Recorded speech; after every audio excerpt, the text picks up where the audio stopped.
Gente querida, boa noite. Já estou a postos aqui, esperando noite, apenas Antônio. todo mundo chegar. Tá. São 8h04. Você quer esperar até que horas? Vamos dar aí mais 2 minutos. Ok. Pessoal que for entrando, por favor, vai ativando o mudo aí. Quem puder fazer isso.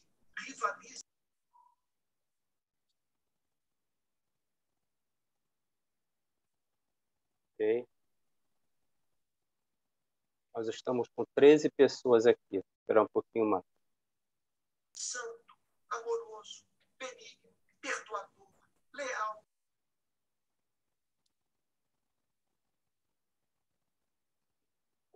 Aguardar todo mundo chegar? Tá bom. Estou admitindo aqui já, só mais um instante. Pessoal que já quiser levantar a mão para pergunta, eu estou com um probleminha no meu PC, geralmente eu uso o celular e o PC, então se já puder levantar a mão, quem quiser fazer pergunta do grupo que já está aqui, tá bom? Enquanto eu vou tentando resolver aqui o que está acontecendo no meu computador. Então, se algum desse grupo de 15 pessoas que está aqui agora quiser fazer pergunta, levanta a mão, por favor, até que eu consiga resolver esse probleminha aqui. Manda a hora que deu um problema.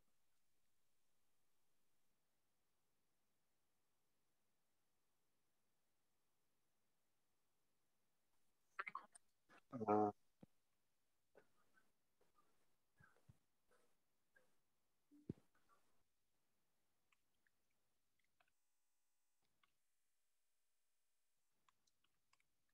Oi, Eunice. Meu áudio custou a funcionar. Queria saber se está funcionando. Você quer falar alguma coisa? Deixa eu desmutar você aqui para você falar, então. Só um instante.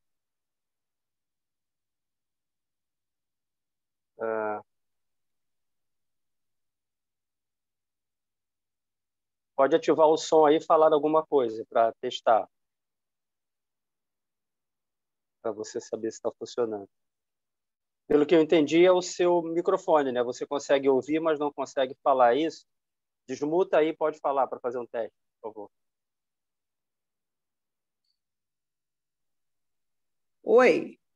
Opa, tá falando. Boa noite. Tá ótimo. Semana passada eu custei a ouvir, estava mudo.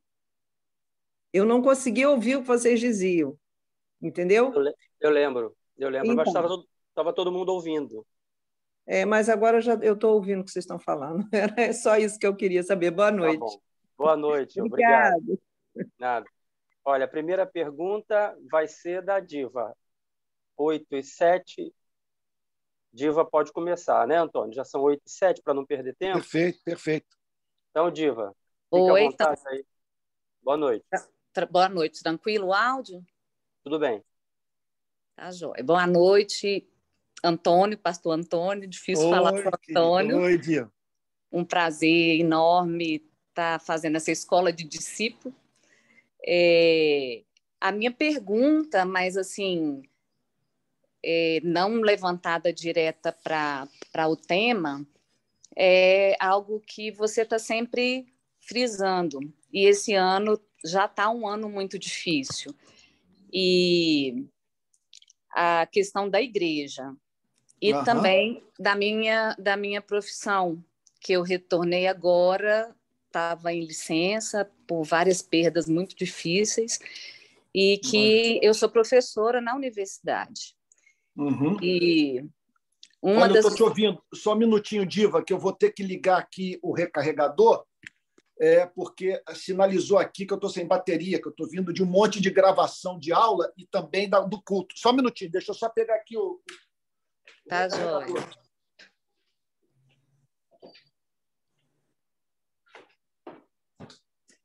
Opa. Pois não, Diva, estou te ouvindo. Ouvi tudo com atenção. Você falando das lutas, das perdas, né? Sim, e minha oração é para Deus continuar te dando essa vitalidade toda. Amém. Porque, Amém. porque realmente é uma pedreira. E aí, na universidade, todo mundo, inclusive os estudantes, sabem que eu sou protestante, que eu sou da igreja presbiteriana, mas sempre viram também o meu posicionamento muito crítico diante de tudo que a gente já viveu e já aconteceu. E esse ano, agora, né, não é a primeira vez que eu dou essa disciplina, Políticas Públicas de Comunicação e Educação. E a discussão está sendo bem dura. E a minha pergunta eu sei que não tem uma receita, mas como é difícil e como que você tem lidado também com esse limiar entre o exercício da gente profissionalmente, no seu caso, mais diretamente ainda com as ONGs e tudo, mas você tem uma liberdade que Deus te permitiu e você se deu há pouco tempo em diante, né? De não responder a uma instituição. Ao mesmo tempo, não cair muito nessas provocações, principalmente pelo exercício da fé, né? Porque no meio disso tudo você é profissional, você precisa estar ali discutindo e você precisa, assim que eu me coloco, dar um testemunho também. Então, eu estou vivendo muito isso. Uma das pessoas que mais me auxiliava não está aqui, já está na glória esperando. E eu queria só ouvir um pouco da sua experiência, principalmente que você teve até agora, né, que você viveu dentro da instituição da igreja. E eu não consigo convidar meus alunos para poderem ir à igreja nesse momento, como eu não consegui em 2018, eu tentava fazer isso paralelo, não é na frente da sala de aula. E agora, muito mais discutindo isso, as políticas, e eu preciso falar do governo atual. Isso. Não sei se você entendeu, assim, é mais uma coisa subjetiva, mas é contextualizada nesse cenário que você vive há muito tempo e que a gente vive há algum tempo. Diva, querida, você não está vivendo nada excepcional. Então, é importante você saber que não é a única serva de Deus entre os servos e servas de Deus que estão vivenciando esse drama, né? Que consiste na necessidade de, em primeiro lugar, defendermos o Evangelho. Não tolerarmos em hipótese alguma que o Evangelho seja associado a projeto de poder político, de que natureza for. Não diz respeito ao pluralismo presente dentro da igreja e uma nota que é emitida para o mundo que causadora de muita confusão, porque ao identificarmos o Evangelho com uma ideologia ou com os projetos políticos de um político profissional, nós estamos tornando o conteúdo da fé medíocre, estamos dizendo que existe ideologia dentro da qual o Evangelho caiba, nós sabemos que não, né? E ao associarmos o Evangelho com o político profissional, com o projeto de poder, quando as coisas derem erradas com esse governante ao qual a igreja se associou, é inevitável que a igreja tenha que pagar o preço por essa aliança cega, né? Então, nós temos que defender o Evangelho. O Evangelho, associado ao bolsonarismo, foi o maior golpe desferido em toda a história do cristianismo no Brasil, na credibilidade da igreja. Né? Então, causou escândalo dentro, com milhões de jovens perplexos com o que houve, uma falta impressionante. Olha, eu sinto muita indignação. Uma falta impressionante por parte dos pastores de preocupação com a consciência desses jovens. Sabe? E do lado de fora, milhões de brasileiros que querem a nossa cabeça, que tomaram horror a nós por conta dessa gente. Então, nós temos que defender o Evangelho, o preço é claro, o preço é alto, nós não podemos, em nome do amor, tolerar o que está acontecendo, o que não significa falarmos com desamor. Agora, paralelo a isso, existem valores que são cristãos e compartilhados por inúmeros não cristãos. Então, esses valores precisam ser defendidos também. Hoje, nessa véspera de eleição, nós precisamos fazer eu acho que uma frente de defesa da democracia. Porque ontem eu me encontrei com jornalistas de ponta do Rio de Janeiro, o lançamento do nosso documentário sobre a história do Rio de Paz. Então, alguns jornalistas foram convidados a participar do evento, né, para conhecer o conteúdo, e nós conversávamos sobre isso. Todos estão muito preocupados com a democracia, com o fato de que pode ser que o resultado das urnas, que se for favorável ao ex-presidente Lula, não seja acatado, né, decisão das urnas, pelo bolsonarismo. Então, nós temos que defender os valores, né? Por exemplo, combater a cultura da arma de fogo, sabe, o estado de exceção, a tortura. Então, quer dizer, dizer que a implementação do neoliberalismo no país é trágica para a classe trabalhadora, para o pobre, entre tantas outras coisas mais. Então, as decisões que eu tomei, que têm me preservado de alguns conflitos, mas não de todos. A primeira decisão foi de não poupar a igreja, mas não poupei mesmo, a minha própria igreja. Eu vou dizer o que eu penso tal. A igreja, então, sofreu muito, pessoas deixaram a igreja e acabou que, no final, a igreja me deixou. Sabe? Então, foi o preço que eu tive que pagar, mas eu estou certo de que o evangelho vem antes da igreja. Você não tem igreja sem o evangelho. Então, em nome do amor, permitir a descaracterização do evangelho, sabe, simplesmente acabar com a igreja. Nós vamos estar unidos em torno do quê? Sabe? Então, a segunda coisa, que a decisão que eu tomei, foi de arcar com as consequências, de perder amigos, perder salário, perder tudo. Sabe? Então, eu falei, eu vou pagar o preço, e se eu não pagar o preço agora, quer dizer, é aquilo, eu estou negando a fé, eu estou deixando de cumprir os votos que eu fiz quando me consagrei para o Ministério da Palavra, que era o de preservar o Evangelho, proclamar o Evangelho, né? E pronto. Então, eu perdi muitos amigos, muitos, pessoas que não querem mais me ver. E é isso. E com consequências para as minhas finanças dramáticas. Eu estou tendo que rever todo o meu sustento. Estou tendo que correr atrás de sustento, sabe? Com 59 anos, 35 de igreja, sabe? A partir do ano que vem, do final do ano que vem, eu cairei numa insegurança completa, se Deus, né, não agir e apresentar uma saída, né? E eu creio que, obviamente, que Ele fará. A outra decisão que eu tomei foi a de não discutir, brigar com ninguém. Não tem um só print meu nas redes sociais eu destratando alguém que me atacou. E olha que eu tenho sido atacado de modo assim cruel. As pessoas estão atacando a minha dignidade, o meu nome, sabe? Os valores que me são mais caros. As pessoas têm propalado inverdades ao meu respeito, dizendo que eu sou associado ao PT, que eu sou comunista e tal, entre outras coisas mais, né? mas eu estou apostando no seguinte, que assim eu glorifico a Deus,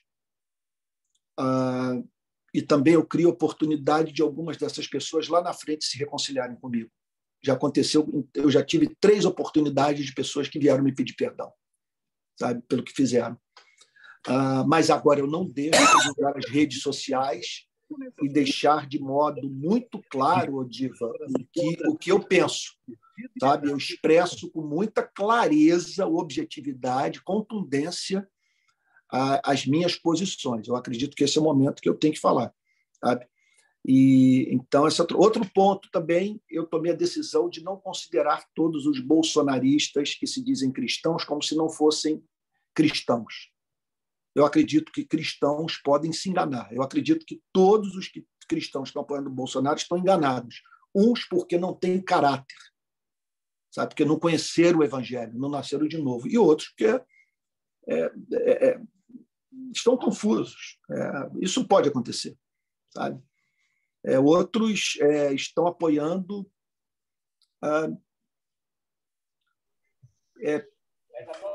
veja só, outros estão apoiando por motivos assim que tem a ver com causas pelas quais eu luto. Eles querem o que eu quero, mas eles tomaram esse caminho, sabe? Que para mim é um caminho catastrófico.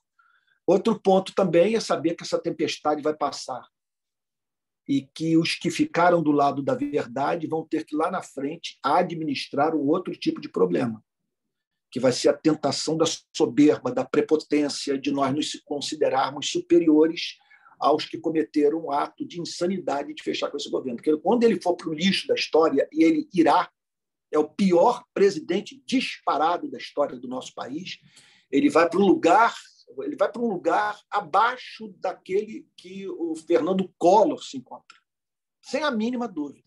Só o comportamento dele na pandemia, sabe? Eu falo aqui a partir de quem perdeu a sua mãe para a Covid. Minha mãe morreu de Covid. Eu vi, minha mãe morreu por falta de ar. E ele brincar com isso, que ninguém ouse defender esse comportamento na minha presença. É um absurdo, é um desrespeito a mais de 600 mil famílias. 600 mil famílias.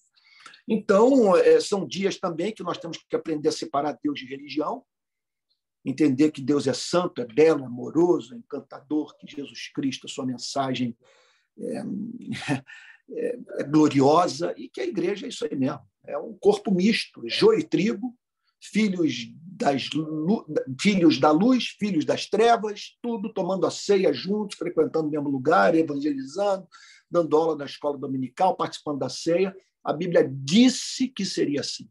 Nós não fomos enganados. A igreja sempre haverá de ser um corpo misto. É a comunidade, do ponto de vista da instituição, dos filhos de Deus e dos filhos das trevas juntos, sabe? Com os seus nomes no hall de membros, no mesmo hall da igreja. E pessoas, portanto, com destinos totalmente opostos. Então, é isso, Diva. Eu acho que é momento de você também, juntamente comigo, buscar encorajamento nos irmãos que estão passando pelas mesmas provas e que não perderam a doçura nem a esperança. Para mim, o mais difícil nessa história toda foi o ceticismo com relação aos seres humanos. Sabe, do ponto de vista, eu tenho dito isso, do ponto de vista epistemológico, do ponto de vista da capacidade humana de buscar a verdade, de conhecer a verdade, de ficar do lado da verdade quando a verdade está contra o ser humano, sabe? E o que eu vi nesses dias é uma impressionante inversão da verdade, porque, meu Deus, depois de tudo que nós passamos na pandemia, uma comissão vai a Brasília, se reúne com o presidente da República e o convida para participar das marchas para Jesus que ocorrerão em diversas cidades do Brasil, envolvendo milhões, literalmente milhões de evangélicos, com os evangélicos fazendo campanha. Ora, hoje, as pesquisas para as eleições desse ano apontam Lula com a possibilidade de ganhar no primeiro turno. Eu diria o seguinte,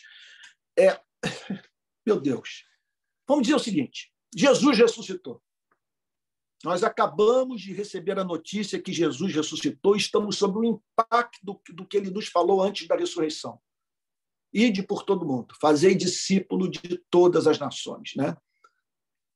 Quer dizer, ele fala isso nos evangelhos, no final, quer dizer, ele é visto fazendo essa declaração de seus discípulos já na condição de Cristo ressurreto, embora esse chamado esteja presente na mensagem de Jesus o tempo todo. Então, estamos nós aí. Jesus ressuscitou e a grande comissão, que nos foi entregue pelo próprio Cristo. Agora vamos ganhar o mundo. Aí eu olho para vocês todos que estão aqui nessa noite comigo e digo o seguinte: olha, como ganhar o mundo num cenário político como esse? Grande parte da população não vai votar nesse candidato. Sabe? O que fazer para ganhar os que vão votar no outro candidato? A igreja não tem a mínima preocupação. A preocupação hoje da igreja é eleger Bolsonaro. Ela não está preocupada em levar os milhões que vão votar em Lula a Cristo, entre os quais milhões de necessitados, milhões de pobres, porque esse é o voto da favela, é o voto do sertão, é o voto dos ribeirinhos da Amazônia. É o voto dos pobres. Não estou aqui incensando a candidatura de Lula, não estou aqui fazendo campanha de modo algum. Ninguém vai saber em quem eu vou votar nessas eleições. Eu acredito que os cargos que eu exerço, a função que eu ocupo, o papel que eu desempenho na sociedade, não me permitem fazê-lo. Agora, o problema é que a igreja fez uma aliança com um dos candidatos. No primeiro turno das eleições de 2018, 73% dos evangélicos votaram em Bolsonaro. O que exige que uma pessoa como eu seja forçada a dizer: eu não participei disso. Nem eu, nem minha família. Não me envolvo nessa história. E isso é um tropeço, isso é uma barreira evangelística monumental. Monumental. Eu vou precisar de muita graça para que nos congressos de teologia, dos quais eu participarei nos próximos anos,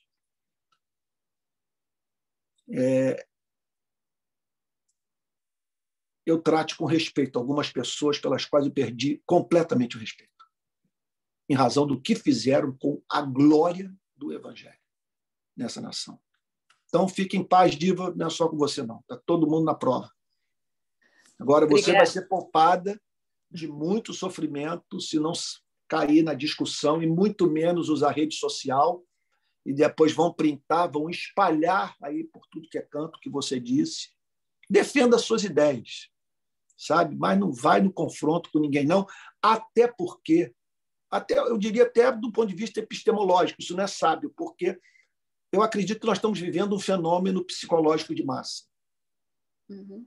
Que há um fator inconsciente por trás desse apoio. Porque, veja só, nós não estamos lidando, sabe, com um candidato, quer dizer, cujo desvio de caráter você pega no detalhe, que só os mais perspicazes conseguem observar. Não se trata disso. Nós estamos lidando com um candidato que chegou para uma parlamentar e disse: de tão feia que você é, eu não te estupraria. Eu não teria fissura sexual. O que é isso? O que eu não entendo como que mulher, sabe, passa por cima de uma coisa como essa. Como também homem, sabe, tolera. Quer dizer, aí eu todo da população, nessa história de que vão matar mais 30 mil, tinha que matar mais 30 mil, matar o Fernando Henrique. Que papo é esse? Sabe? É isso. Vamos lá, PP. Obrigado, Diva. Muito obrigada, e a gente está junto para poder resistir a isso tudo também. Isso, e a decepção muito, muito grande mesmo foi a questão dos pastores, e pastores que a gente tinha como parâmetro no sentido teológico, de fé, Então, isso eu estou falando da Igreja Presbiteriana. Tem várias outras, mas eu estou falando do olhar da Igreja Presbiteriana.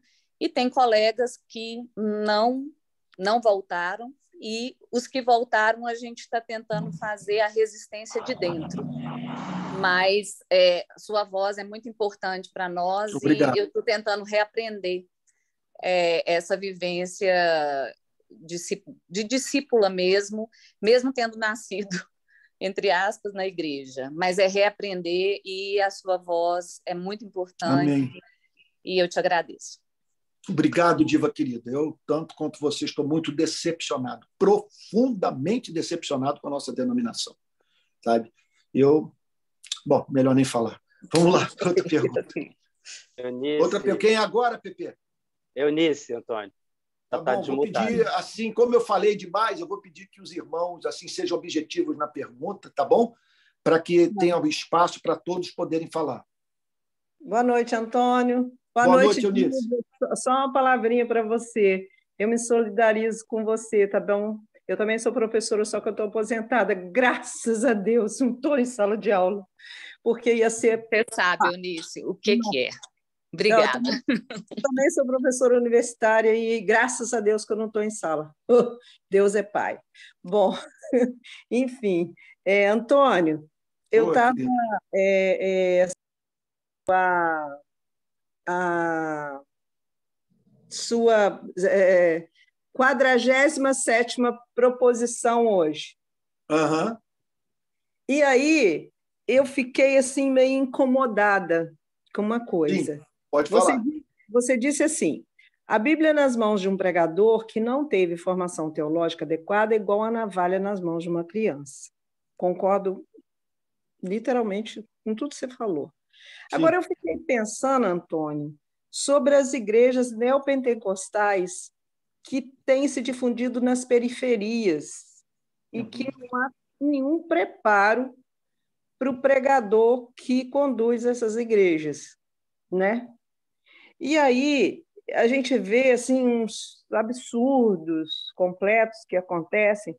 Você olha assim alguns vídeos, sabe, são religiões de espírito, a mesma coisa que você estivesse vendo sei lá, nem sei, né? E as pessoas, elas sendo enganadas, algumas vezes até o próprio pregador, por falta de conhecimento, está pregando enganado, não por vamos dizer assim, interesse dele em enganar, mas ele não entendeu aquilo, ele está pregando aquilo de uma maneira que ele entendeu e entendeu de uma maneira errada. O meu pensamento que me incomodou quando você falou isso até que ponto isso não será que é cobrado de nós mesmos, que não nos dispomos a fazer o que eles fazem, que é ir lá naquela região que não tem ninguém. Aí nesses lugares para levar o evangelho, nas periferias, na favela e tal. Ao mesmo tempo, eu comecei a pensar, mas se por exemplo, eu fosse lá, será que a minha fala, a minha forma, a minha pregação iria chegar a essas pessoas? Agora, Eunice, querida, me questionando quando você falou isso, me veio essa coisa na cabeça, eu fiquei me questionando. Por mais que nós nos dirigíssemos para lá, eu penso que nós não temos como competir em termos de volume, né? Você sempre terá mais gente simples, assim, da periferia, da comunidade, de classe média baixa ou classe média se convertendo, sabe? Isso é histórico, né? É o que diz o apóstolo Paulo na carta aos Coríntios, que Deus não chamou muitos de nobre nascimento, né?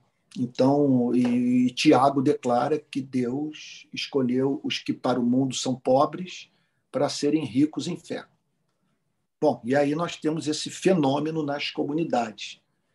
Por que as igrejas crescem? As igrejas crescem porque os pastores falam uma linguagem que as pessoas entendem, levam para dentro da comunidade o misticismo cristão, sabe? Às vezes exacerbado, às vezes mal utilizado, às vezes desconectado da palavra, mas é uma visão de mundo que vai ao encontro da visão de mundo do morador de comunidade, que ele acredita no mundo espiritual. Você não precisa fazer apologética em comunidade. Sabe? Todos creem que Deus existe, acreditam em valores morais absolutos e por aí vai, né? Então, basta você pregar o evangelho, né? Então, eu nunca vi igreja liberal em favela, sabe? Ninguém vai entender uma mensagem como a do liberalismo teológico dentro de uma comunidade. Quer dizer, a classe média e tal já não entende, imagina, né? O pobre, né? Que você tem 3 Brasis. Você tem um Brasil pré-moderno, um Brasil moderno e um Brasil pós-moderno. Eu não gosto muito dessa designação pós-moderno, mas vamos dizer, sabe? E então, esse Brasil pré-moderno é um Brasil que crê em valores morais absolutos, na realidade do mundo sobrenatural, na existência de Deus. Então, e essas pessoas, é claro, se convertem aos montes, porque elas ganham visibilidade dentro da igreja. Elas cantam, elas pregam, elas oram, elas revelam os mistérios de Deus, sabe? Então, você vê a empregada doméstica, esse invisível social, sabe? Que pega ônibus lotado, e trem, metrô e tal, van, sabe? Passa horas no mercado de trabalho se afadigando e tal, mas quando tem aquele espaço na igreja, tem amizade e tal, e houve uma mensagem que o faz encarar a vida. Então, esse crescimento é inexorável. Esse crescimento, não acredito que possa ocorrer algo capaz de obstaculizá-lo. Agora, é um crescimento desordenado, é um crescimento assim, a partir da plantação de igrejas que não são dirigidas por homens que receberam um treinamento. E esse treinamento não precisa ser um treinamento formal de seminário teológico. O que ocorre no ministério pastoral, o mesmo fenômeno que ocorre no jornalismo. Sabe? Então, o jornalista ele não precisa fazer faculdade de jornalista para exercer a profissão. Então, o que talvez tenha sido o maior jornalista desse século no nosso país, o Ricardo Boechat, nem o 2º grau ele tinha terminado. Jamais botou pé em faculdade. E ganhou todos os prêmios, sabe? Considerado o melhor jornalista do país. E, para mim, ele foi uma perda realmente imensa, né? Então, o Ministério Pastoral, você pode ter um preparo sendo um autodidata, convivendo com pessoas, tendo um mentor e tal. Agora, o seminário teológico, quando ele funciona bem, ele cumpre uma missão de valor incalculável. Da mesma maneira que nós temos que nós vemos como privilegiados os 12 que andaram com Cristo aqueles 3 anos, é um privilégio você, durante 3, 4, 5 anos, participar estar presente numa instituição que ensina com excelência a teologia, sabe? Então, a maioria não tem. Aí, o que me preocupa, né? Por um lado, tem algo que é o mistério da fé. O evangelho é pregado e as pessoas creem naquele, no mínimo, sabe, na essência, sabe, que é capaz de dispensar, de certa forma, os demais conhecimentos teológicos a fim de que a pessoa seja salva. Ela crê naquele mínimo e crê de todo o seu coração. Então, a partir daquele mínimo, ela consegue avançar bastante, por causa do nível de fé. E outra coisa também, às vezes, por intuição. Ela crê em algo e o próprio Espírito Santo vai levando essa pessoa a intuitivamente, por raciocínio lógico, aplicar aquele mínimo nas mais diferentes áreas da sua vida. Tem aquela história famosa de David Brainerd, pregando o evangelho no século XVIII, nos Estados Unidos, para a tribo de índios, e ele pregava com tradutor, e ele pregou numa tribo, assim, né, contato zero, até onde eu me lembro, com o homem branco, né, com a civilização aí europeia. O evangelho foi pregado, houve um avivamento naquela tribo, e aí o Brainerd escreve no seu diário que uma senhora o procurou, mas aos prantos, sabe, para confessar o pecado, um pecado. E qual foi o pecado? Ela disse para o David Brainerd, recém-convertida, olha, eu estou aqui para confessar um pecado ao Senhor. Eu hoje disciplinei com muita severidade o meu filho. Eu senti que eu pequei contra Deus. David Brainerd faz o seguinte comentário no seu diário. Eu até então não havia falado nada sobre família, sobre relação pai-filho.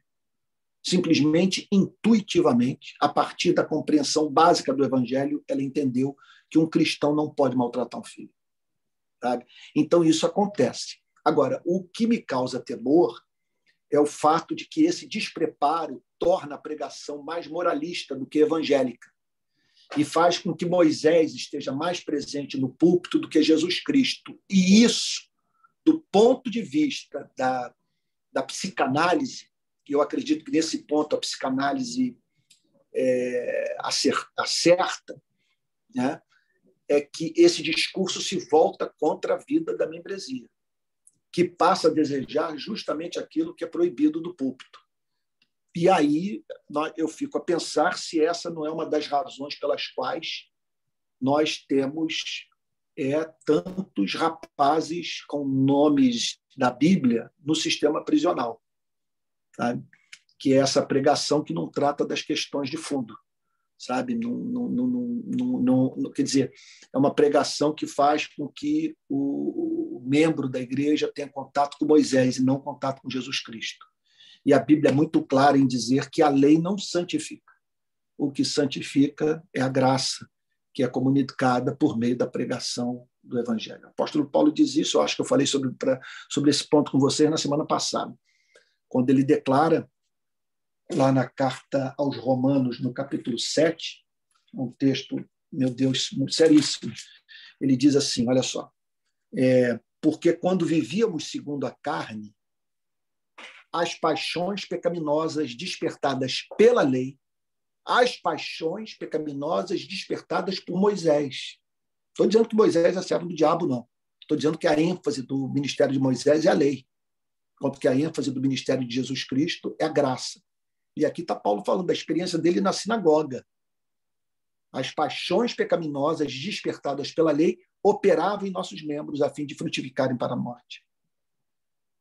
É isso. Então, aí segue-se a isso mais coisa chocante que ocorre nessas comunidades, é um coronelismo que é muito presente, muito despotismo, muita arrogância, muita manipulação psicológica, muita tentativa aí de arrancar dinheiro de pobre. A gente e pouquíssima visão político-social, né? Ele não organiza, quer dizer, não faz aquilo que as comunidades eclesiais de base procuravam fazer, que é organizar o pobre, né? A classe trabalhadora para a luta pelos seus direitos, né? A gente não poderia fazer um paralelo, tipo, o que a gente sabe que acontece. O Estado não chega a esse local. E aí a milícia, o traficante, ele assume esse papel. Da mesma forma, a igreja, vamos dizer, a doutrina sadia, a teologia sadia não chega, e aí essas... não sei se é correto deturpação, mas essa coisa, né, distorcida, né, chega e ocupa um lugar que seria da doutrina sadia. Pois esse vácuo de poder não tem jeito, ele é ocupado. Por isso que quando eu vejo militantes de esquerda, ativistas, pedindo o fim da polícia militar, eu sempre pergunto, mas você vai colocar no lugar o quê? Sabe? Quem vai ocupar esse vazio deixado pela polícia? Se alguém vai ocupar, não existe isso, sabe? De você viver num mundo sem relação de poder. Sabe? Então, é isso, né? E como senso comum, quer dizer, a mensagem do Evangelho, por isso que Lutero dizia que a razão era prostituta, que impedia as pessoas de compreenderem o Evangelho, porque para o senso comum, o Evangelho simplesmente é um absurdo. Então, a pessoa vai para a igreja pensando em ouvir grandes lições sobre ética, sobre moral, e acha natural o pastor ficar no púlpito esbravejando, condenando pecados, especialmente os sexuais, né? Só que aquilo, você os pecados sexuais combatidos, né, ou de que natureza forem, sem a compreensão da graça, é uma ética patológica, ela se volta contra o ser humano, conforme nós acabamos de ver. Né? O Evangelho, o que o Evangelho faz? O Evangelho é uma coisa impressionante. Eu vou falar uma coisa que talvez escandalize vocês.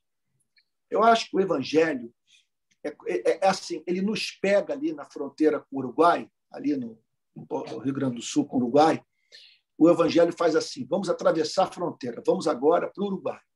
No Rio Grande do Sul, se você for pego com 300 gramas de maconha, você dança. Se for negro, vai para a cadeia. Sabe? Agora, se você atravessar a fronteira, você pode fumar um baseado tranquilamente. Você vai na farmácia, você pode comprar. Você tem que ter um amigo uruguaio, né, que tem lá, né, que pode levar sua carteirinha lá, me parece, e tal, e compra em 3 modalidades de maconha e tal, você não vai ser preso.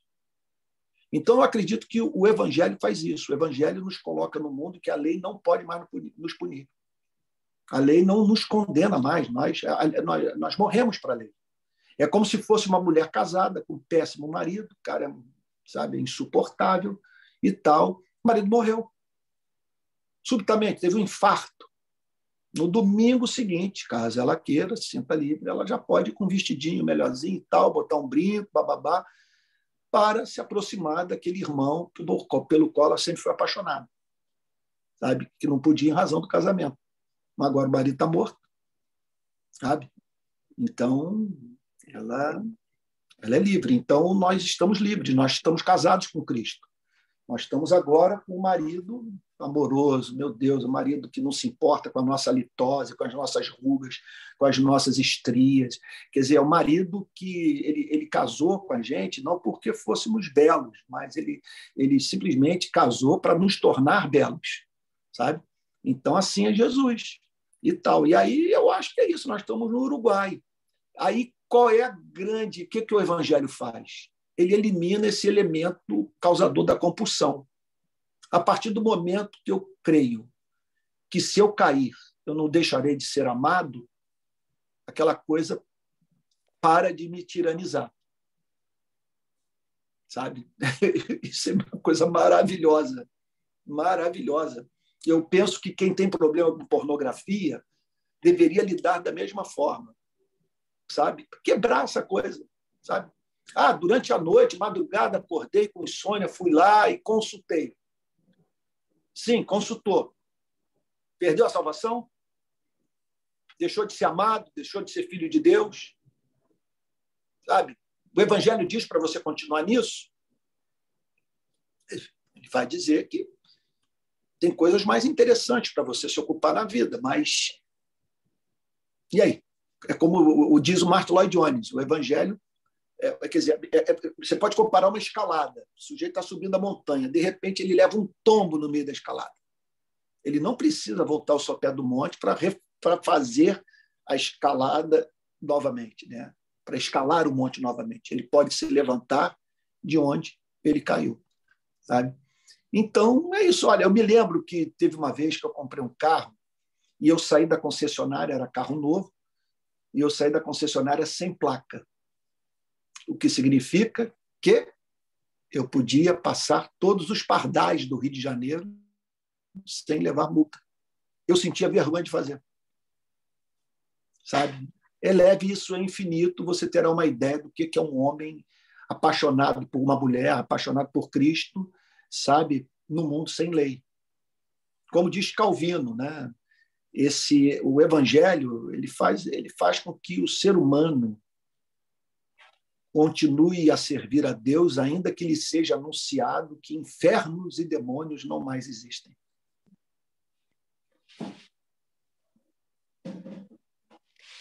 Isso aí. Obrigada, Arthur. Nada, Eunice, querido.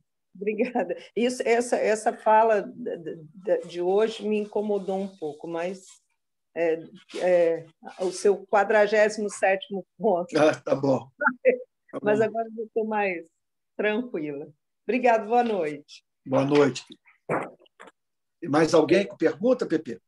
Estamos sem mão levantada aqui, Antônio. Pessoal, tá livre aí. Quem quiser desmutar, pode perguntar direto. À vontade.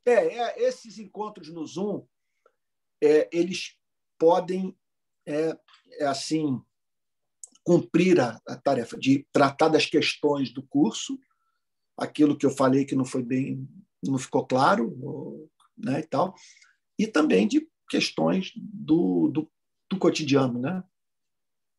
Ou até mesmo curiosidades, né, também.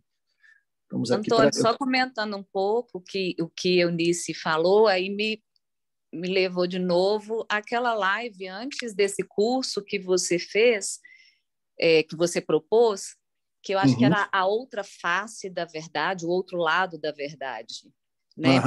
Que ficou assim bem provocativo e interessante para mim, muito interessante. Para muita gente, assim, já vem o divisor, já vem querendo mostrar que existe outra verdade.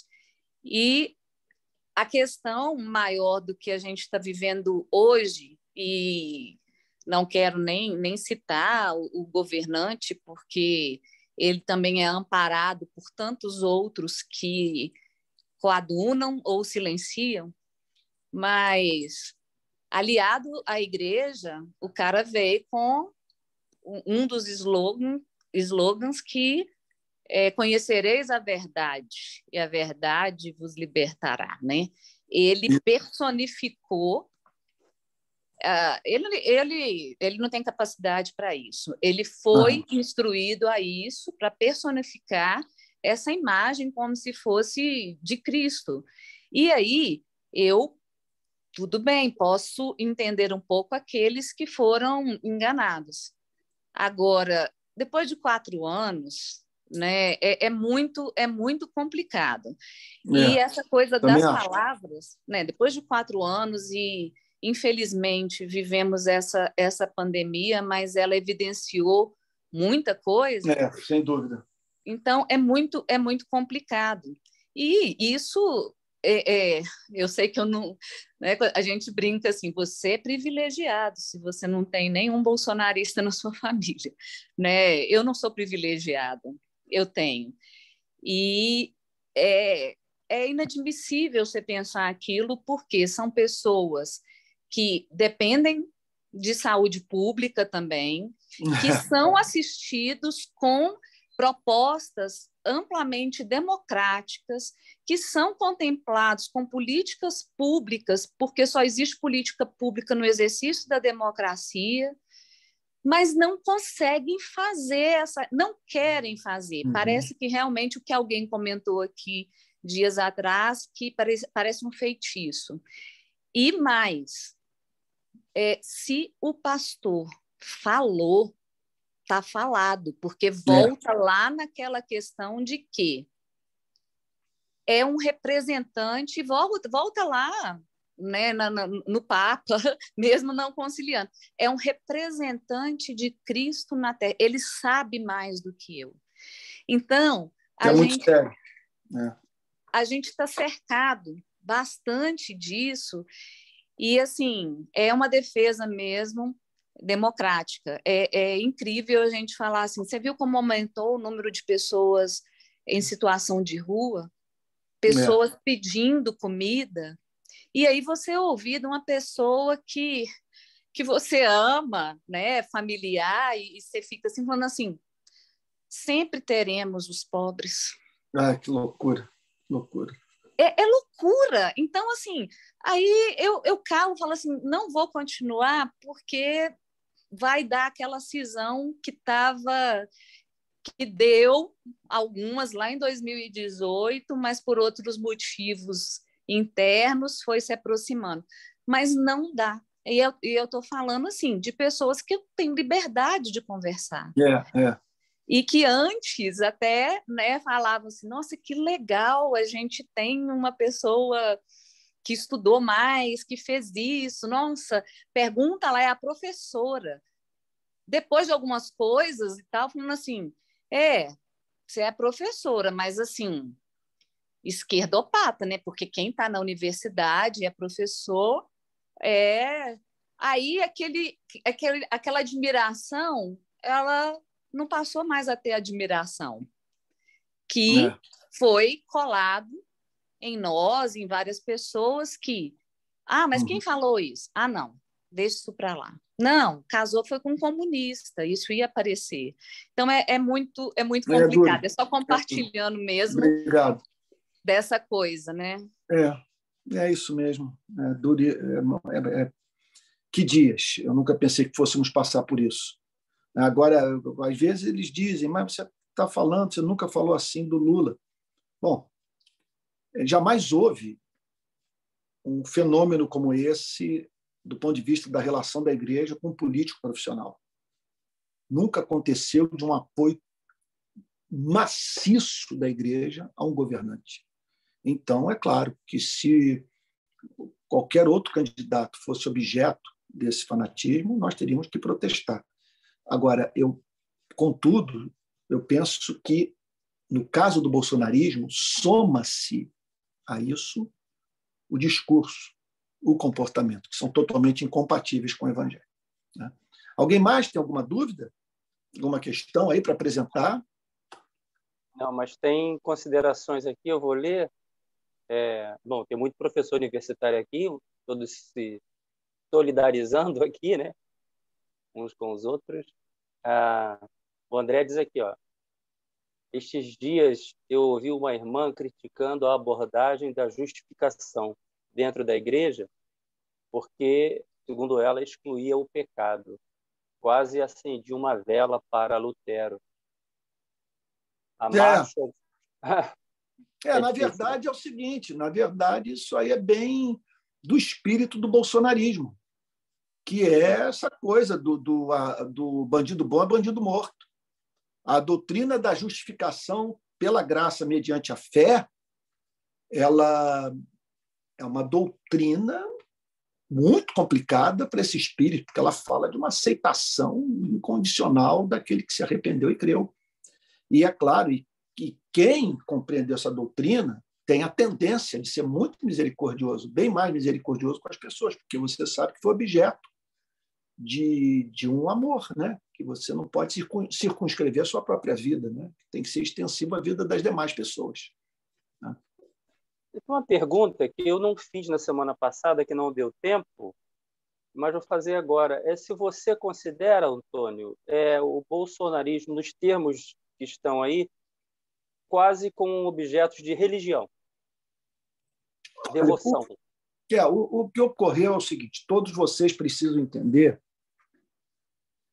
que nós temos um irmão no norte das Américas, muito poderoso, muito rico, e com o qual nós mantemos muito contato. E esse irmão nos contaminou.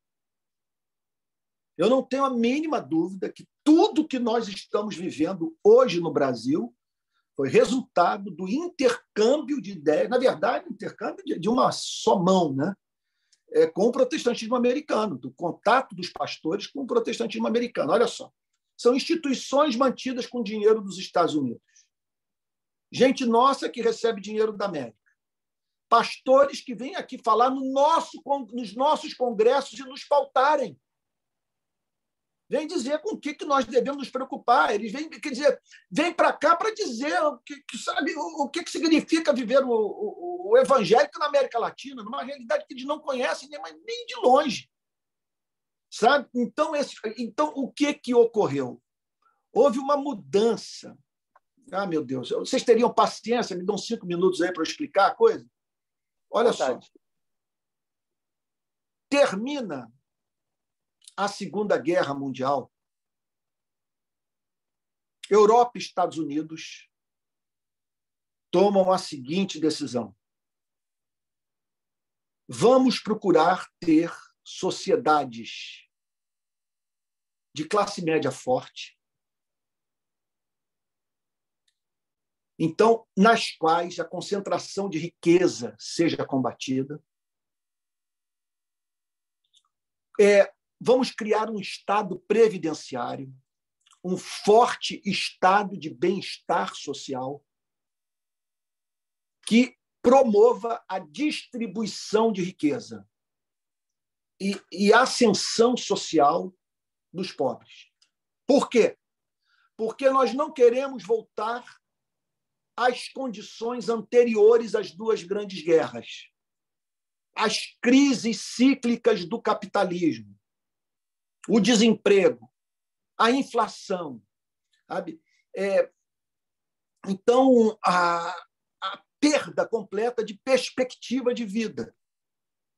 Vamos manter a economia de mercado, a democracia, os direitos humanos, mas vamos taxar as grandes fortunas. Vamos tributar para valer os ricos. E isso de modo que o Estado tenha recursos para investir em saúde, em educação, em artes, em obras públicas, de modo que o Estado assuma o protagonismo de diminuir as inevitáveis injustiças do modo de produção capitalista. O capitalismo ele vive de crise em crise, e é da natureza do capitalismo a destruição. Eu monto um supermercado lá num bairro qualquer e acabo com todas as mercearias da região. Então, é o que o Karl Marx dizia: o que hoje é burguês vai se tornar proletário amanhã. Isso é da dinâmica do capitalismo. Isso gera muita riqueza, mas muito desemprego. Então, eles entenderam o seguinte: não há como nós eliminarmos a economia de mercado, porque jamais houve um modo de produção que tenha produzido tamanha riqueza. Contudo, esse modo de produção ele traz consigo injustiças profundas e que a mão invisível do mercado não consegue resolver. Tem que haver um elemento de intencionalidade. O Estado tem que assumir esse protagonismo. Pois bem, Europa e Estados Unidos passaram a viver o período de maior prosperidade de sua história. Uma classe média grande, pessoas vivendo num padrão de vida muito superior ao dos seus pais, dos seus bisavós, então nem se falam, praticamente emprego para todos, sabe? E eu me lembro que fui na Suíça há uns 5 anos, um amigo meu, um pouco mais velho do que eu, ele falou: olha, quando eu tinha 16 anos, o governo da Suíça pagou 1 ano de viagem para mim pela Europa. Porque o governo entendia que isso era bom para a Suíça, ter sabe, que a juventude conhecesse o continente europeu. Então, e por isso que os europeus não abrem mão. Você tente mexer nesses no estado de bem-estar social, porque você vai ver o que acontece na Europa. Na França, você não ensaia. Não ensaia acesso à educação gratuita. Quando eu me matriculei no meu doutorado na França, em Aix-en-Provence, eu ganhei uma carteira do governo francês. Eu podia almoçar, jantar em qualquer universidade francesa, em qualquer lugar da França. E outra coisa, e uma refeição maravilhosa, um banquete que era oferecido na universidade. Um banquete. Pois bem, e aí esse modelo se manteve. Chegam os anos 60, as autoridades públicas e grande parte da sociedade começam a se preocupar com o movimento hippie, com o uso de drogas e o aumento da criminalidade. E passaram a botar tudo isso na conta do Estado previdenciário, que passou a ser visto como um Estado deficitário e que gerava vagabundos.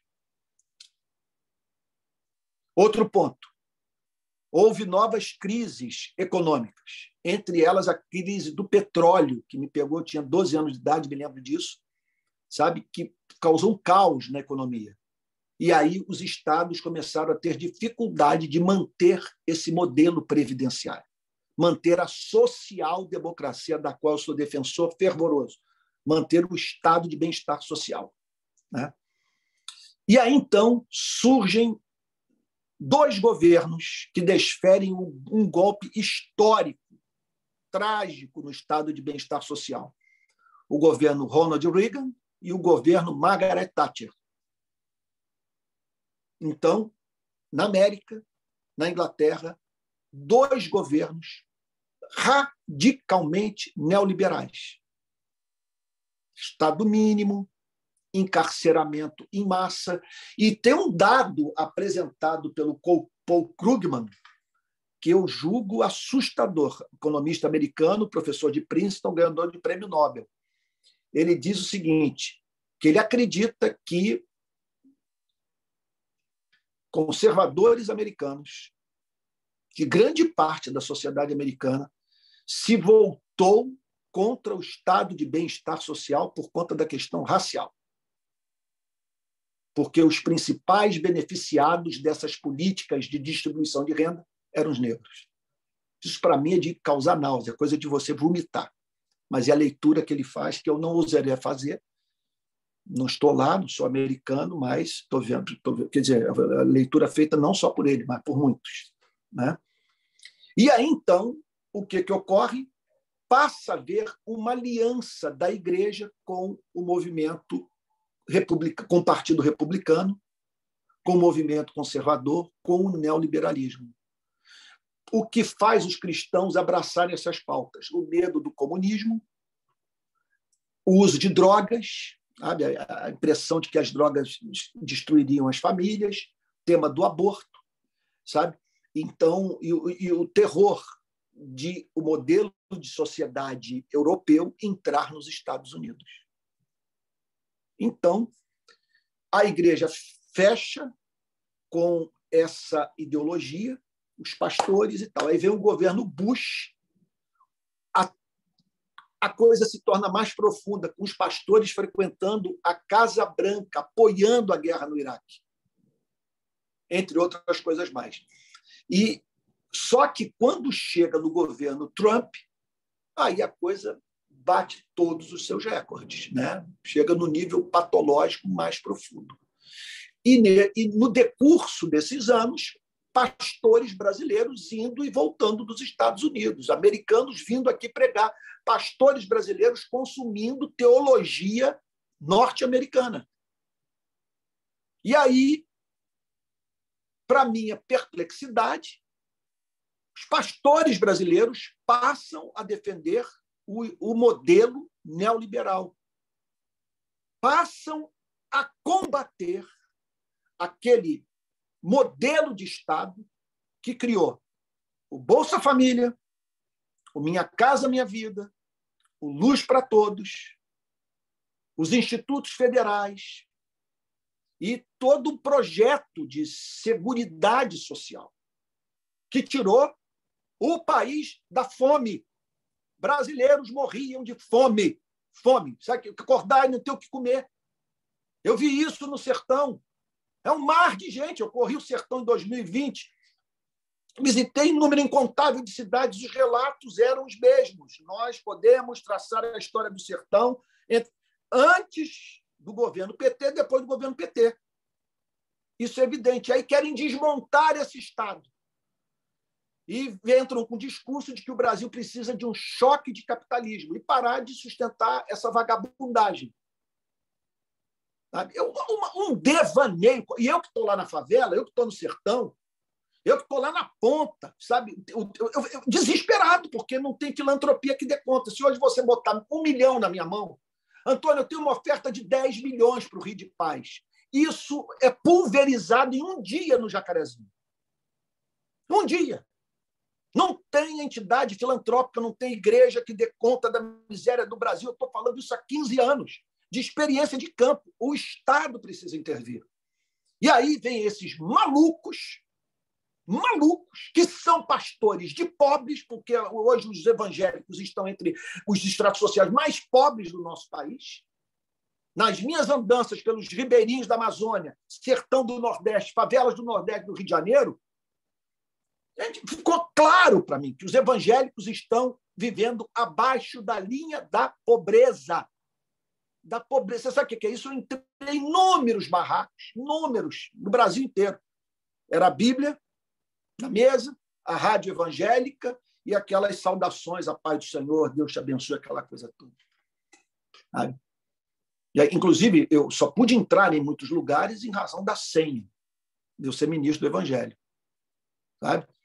Então, hoje nós estamos vivendo isso. Aí você tem pastores calvinistas, pastores reformados e batistas e tal, sabe? Dizendo que para você ser cristão, você tem que ser neoliberal. Para você ser cristão, você tem que armar a população. Sabe? E eles só aceitam uma única forma de se combater o aborto. Tem que ser o modo deles. Então, pessoas não podem pensar em caminhos diferentes. E aí vem um discurso profundamente moralista, tentando mudar a orientação sexual das pessoas na base da pregação da moral cristã, quando o chamado... Não tem uma passagem no Evangelho, de vão para o mundo inteiro, tornando os homossexuais héteros, e entre os héteros que têm casos extraconjugais, monogâmicos, sei lá. Não tem. A Bíblia manda você pregar o Evangelho, porque os apóstolos são céticos quanto à possibilidade de não cristãos viverem o cristianismo. Eles têm que nascer de novo. O chamado é para pregar o Evangelho. Pregou o Evangelho, se converteu, agora vamos falar sobre sexo, vamos falar sobre dinheiro, vamos falar sobre família, vamos falar sobre trabalho, mas não antes. Esses dias eu peguei um conservador, falei, parceiro, não aguento mais esse discurso. Vamos falar sobre a nossa sexualidade? Como que é para você? Com o Espírito Santo, com Bíblia, com regeneração, com tudo. É fácil. Olha para mim, é fácil. Não é fácil para mim. É fácil para você? Não, realmente, Antônio, nós somos seres todos sexualmente quebrados. Então, como é que você espera que o não cristão, sabe, pratique a ética sexual do cristão, ou suposta ética sexual, que tem muita coisa que é falada que não está nas Sagradas Escrituras. Sabe? Não estou dizendo que não haja uma ética sexual. Como é que você vai para a cama com alguém e o amor não tem nada a lhe dizer sobre isso? O amor tem alguma coisa a falar sobre algo tão íntimo assim. Sabe? Então, vocês me perdoem, virou pregação. Mas, em síntese, é isso que está acontecendo. Vocês precisam entender um ponto. Precisam entender um ponto. Essa turma que teve a cabeça formatada pelo Olavo de Carvalho julga que nós, que estamos aqui nesse grupo, nós somos uma ameaça aos valores do mundo ocidental. Nós somos uma ameaça ao cristianismo, à igreja. Eles acham que, pelo fato de nós termos esse discurso, nós necessariamente somos comunistas. E eles ainda não me disseram quanto do marxismo eu preciso acreditar para ser considerado marxista. Ontem eu li a biografia de Marx, escrita pelo José Paulo Neto. Gente, são trechos de levar qualquer cristão regenerado às lágrimas, quando ele fala, por exemplo, sobre uma sociedade na qual o ser humano exerça a atividade profissional que ele ama, e não para não morrer de fome. De você, no exercício da sua profissão, não ter que sacrificar a sua vida para poder viver. Sabe? Uma coisa linda. Uma coisa que eu olho, por exemplo, a situação da classe trabalhadora na Inglaterra, escrito por Engels. Gente, é profético. E o que Engels viveu foi o que eu vivi, o que eu vivo nas favelas do Rio de Janeiro. Sabe? Então, daí eu tenho que, meu Deus, eu fico a pensar, meu Deus, eu não tenho liberdade para falar sobre isso. É um espírito de burrice, eu estou aqui, estou desabafando com vocês, tamanho, que eu não posso dizer que eu li Engels, que eu li Marx. Da mesma maneira que Lutero e Calvino leram Cícero, leram Marco Aurélio. Marco Aurélio, perseguidor de cristãos. Ora, e eu não posso dizer que eles acertaram em muito da análise social que fizeram do capitalismo, porque eles são especialistas. Na verdade, é o seguinte, Marx e Engels, como diz o José Paulo Neto, o negócio deles é o capitalismo. Sabe? Eles criaram um instrumento de análise social do capitalismo, e uma coisa que eu os reputo como extraordinária. Pena que as soluções que eles prescreveram, me parece que não funcionam. Sabe? Não vou dizer todas, mas algumas, em questões centrais. Né? E outra coisa, pecaram por atribuírem por também construir uma visão de mundo. Eles não ficaram só na análise social. Eles apresentaram uma cosmovisão dentro da qual o cristianismo realmente não cabe.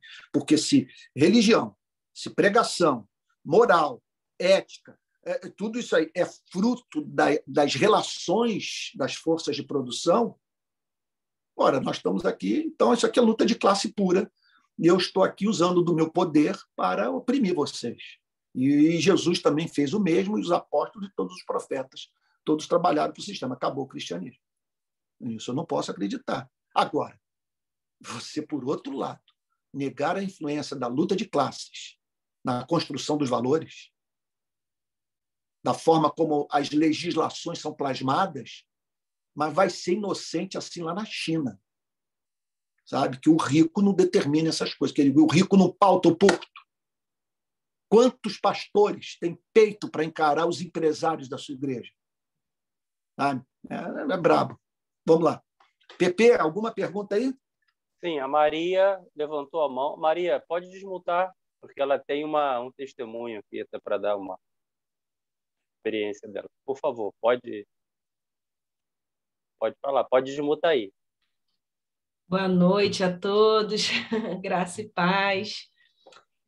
Primeiramente, eu quero dizer que assim meu coração transborda de alegria, pastor querido Antônio. Obrigado. É um prazer mesmo poder fazer parte disso tudo.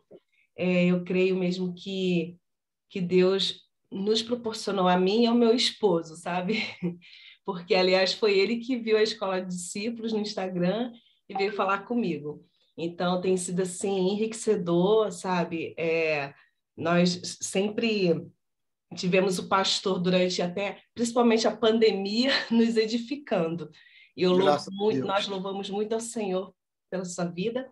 Muito obrigado. E graças a Deus, sabe? Porque, de fato, o Senhor tem sido voz no mundo, no Brasil e aqui em casa. E, assim, no tempo que a gente tanto precisou, eu e meu esposo, né? Como eu falei, nós somos da Presbiteriana do Brasil e, inclusive, desde o Rio de Janeiro, hoje moramos em Astorga, no Paraná, e desde do Rio de Janeiro, na época, a gente era de uma igreja pentecostal e a gente ia visitar a Presbiteriana da Barra para ouvir o senhor, o pastor Caio Fábio, a gente gostava, né? E desde essa época, estamos casados, vamos fazer agora em maio 23 anos, então, assim, é uma longa caminhada, sabe?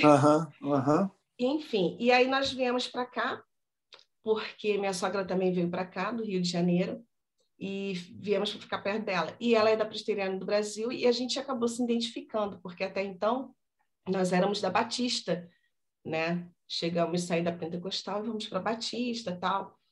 E chegando aqui, assim, no início, tudo legal, né? A pregação da palavra, estudo, tudo mais bíblico. A gente se identificou. Só que depois que entrou essa coisa, essa pandemia veio, e essa coisa do Bolsonaro, meu Deus, o nosso pastor, ele é bolsonarista roxo. A ponto, assim, de eu e meu esposo, a gente se sentia até cancelado, sabe? Eu não vou falar muito porque eu sou emotiva, acabo chorando, algumas coisas ainda magoa, né? Assim, a gente sente, mas a gente escolheu mesmo, assim, orando ao Senhor que vamos caminhar, vamos continuar ali nessa comunidade, porque a gente não se vê em outro lugar, a gente pensou também até continuar só em casa, mas algumas necessidades, como a gente faz parte do Ministério de Louvor, eu canto, ele é baterista, então estava muito escasso e ainda está, né? E assim, a gente tem estado ali para contribuir. Não somos melhores do que ninguém, mas nós entendemos essa direção do Senhor de estarmos ali. Mas eu confesso para os irmãos que não tem sido fácil, assim, sabe? Porque o tempo todo o pastor prega sobre a apostasia, que estão apostatando da fé, que isso, aquilo. Ele sempre traz uma mensagem assim, voltada, acaba no final falando de política, e assim, a gente fica muito triste, sabe? Lamenta demais. E para completar, aí tem um grupo da família, onde alguns são presbiterianos, a minha sogra também, aí todos ali falam de Bolsonaro, aí recentemente ela esteve aqui em casa e a gente numa conversa falando sobre voto e tal. Eu nem lembro direito como que a gente entrou nesse assunto, e aí a ponto dela virar para o meu esposo e falar assim, você não é cristão, não. Você não é cristão, pelo fato da gente falar que não ia votar no Bolsonaro, enfim. Cara, que loucura. Então, para o senhor ver, e os irmãos, a que ponto nós estamos, sabe? Porque não só o grupo da família do meu esposo, mas a minha família também, a gente sente que há uma divisão, sabe? Assim, a gente está ali, todos são cristãos, mas, ao mesmo tempo, assim, querem falar, querem... a posição deles, sabe, é o que vale, é isso, e você está cancelado se você não estiver aqui. Entendi. Uhum. Então... Minha irmã querida, não é só com você. Olha, eu vivi uma experiência interessante, né, em relação à sua. Né? A palavra não é interessante. É curiosa, que é o seguinte, que você viveu a experiência, está vivendo a experiência do membro que se sente estigmatizado pelo pastor. Eu vivi a experiência do pastor que foi estigmatizado pela igreja. Eu perdi vários membros. Vários membros. Então, é momento de nós nos consolarmos e acreditarmos que isso vai passar. Enquanto isso, manter a sobriedade, não perder a fé. Né? Mas eu te interrompi. Você pode concluir o pensamento ou você já concluiu? Não, já concluí. Na verdade, sim, é mais um desabafo que eu comecei escrevendo aqui. Aí o PP, né, me deu a honra de falar, então é um prazer muito grande poder falar diretamente com o senhor e muito estar aqui com os irmãos, né? E é isso. E a nossa fé no Senhor, que eu penso mesmo, creio que é perseverar nele, olhando para ele, porque aos perseverantes a gente vai receber a coroa da vida. Então, tudo isso vai passar e vamos adorar o nosso Rei eternamente. Amém. Amém. Obrigado, Maria. Obrigada, querida. muito obrigada. Assim, uma testemunho bênção, lindo. Fica firme. Amém. Obrigada. Agora, Antônio, o que fica claro é o seguinte, todo esse projeto político consegue dá mau testemunho fora, né? Não alcança ninguém e ainda machuca as ovelhas de Jesus Cristo que já estão na igreja, né? É uma coisa maligna mesmo, né? É maligno. E outra coisa, dizer que nós estamos dividindo a igreja, quem dividiu a igreja foi quem fez essa aliança. Nós temos a obrigação de falar. Né? Eles que dividiram a igreja e forçaram a nós a ter que protestar contra o que foi feito. Bom, terminou aqui, Antônio. 9h21. Então está ótimo. Irmãos queridos, olha só, então vou concluir dizendo o seguinte, hoje eu subi 2 aulas, amanhã vou subir mais uma e ainda subir aqui essa aula do Zoom. Então, eu estou praticamente batendo com a meta de uma aula por semana, tá bom? E o Zoom, que foi uma coisa assim que no início eu não fiz nenhuma promessa, mas acabou que eu me apaixonei, porque eu tenho visto a riqueza desses nossos encontros em razão das questões que são levantadas e das participações muito inteligentes dos irmãos. Né? Então, é isso. Tá? Olha, uma boa noite para todos. Fiquem com Jesus. E uma honra tê-los nessa comunhão. Tá bom? Boa Deus noite. os guarde. Boa noite. Boa noite, irmão. Boa noite. Boa noite. Boa noite a todos. Boa noite, irmãos.